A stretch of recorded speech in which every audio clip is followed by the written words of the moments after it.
Jannik Sinner is a tennis prodigy with a poker face and a forehand fierce enough to dismantle even the toughest Grand Slam contenders. But beneath those unerringly precise strokes lies a lifestyle bursting with extravagance, quirks, and surprising contradictions.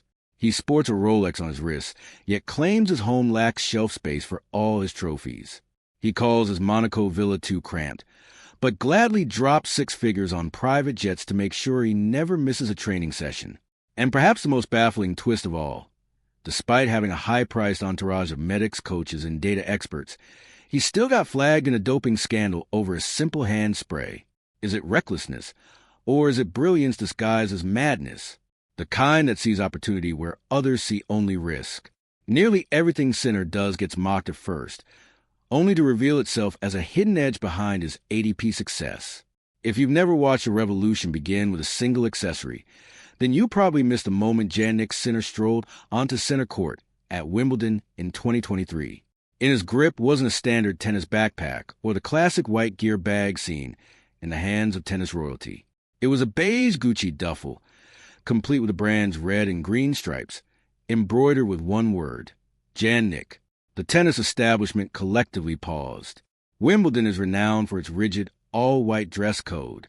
Even socks with a hint of color can earn a warning from the umpire, let alone a luxury designer bag, making a bold visual statement. But Sinner wasn't penalized. The bag had already been reviewed and cleared by the ITF, the ADP, and Wimbledon itself. A first-of-its-kind green light. Many dismissed it outright. Critics argued he should be focused on tactics instead of flaunting style, where tradition rules supreme. Yet while the backlash surged online, Sinner stayed locked in, advancing all the way to the Wimbledon semifinals, his deepest run at that time. That bag showed up in every frame, every replay, every headline. Gucci didn't pay a cent for ads, yet owned every lens. Since signing on as a Gucci Global Ambassador in 2022, Sinner hasn't merely worn the logo. He's become the blueprint. Carrying that bag onto the most traditional court in tennis wasn't defiance. It was a calculated brand move that delivered more visibility than any paid campaign could offer. One crisp March day on the icy, winding roads of South Tyrol, a dark SUV was seen gliding through sharp mountain turns. At the wheel sat Jannik Sinner, savoring an unlikely indulgence, driving his Alfa Romeo Stelvio Q4 Veloce. No security detail, no cameras, no exotic supercar. Just a young man, his Italian ride, and what many might call an odd choice for a millionaire athlete. While the world expected a McLaren or a Bugatti, Sinner surprised everyone by saying, "The only thing I've treated myself to is an Alfa Romeo Stelvio."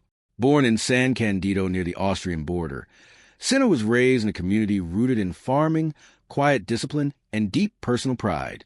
So instead of choosing a showpiece, he picked something that reflected where he came from. The car keeps showing up in training clips and casual behind-the-scenes videos, and every appearance adds to both Alfa Romeo's image and Sinner's own brand, grounded, loyal, and refreshingly original. In 2022, Panini Comics made a bold move and told Sinner's story through an illustrated children's book called Piccoli Grandi Campioni, Little Big Champions. A lively guide that followed his rise from beginner serves to defining Grand Slam moments. It sells for just $9.90 and may look like a simple kid's read, but inside it holds real ambition.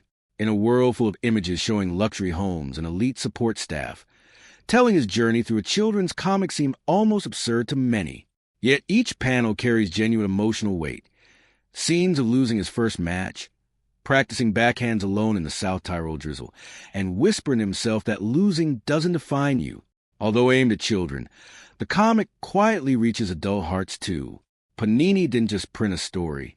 They turned Sinner into a symbol of hope, even featuring him as a duck named Quacknik Sinner in their beloved Disney magazine, drawing warmth from readers across generations.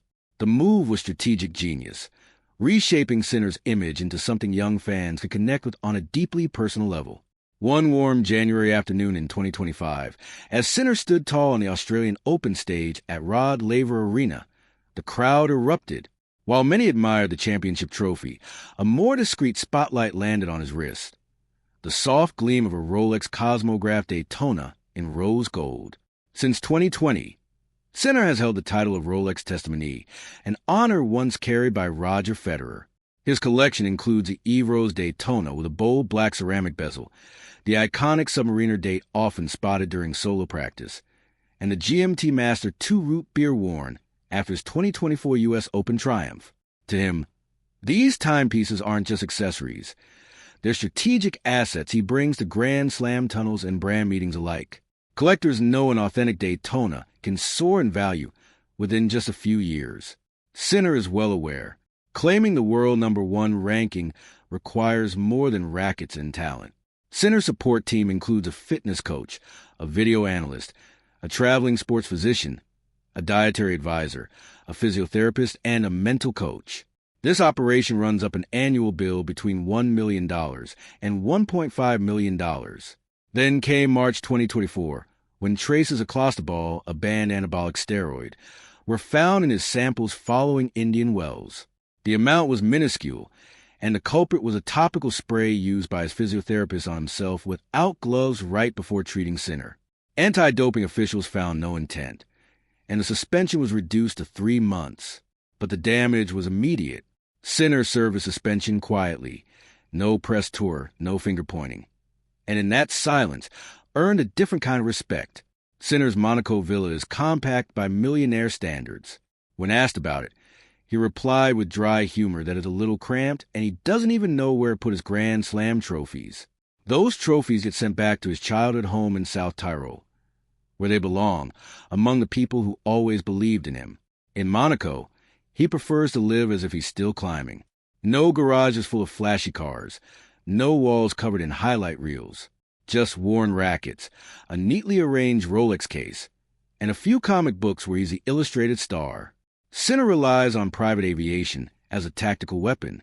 A route from Melbourne to Monaco can run between $100,000 and $200,000 per flight, and his schedule covers dozens of trips annually, totaling millions.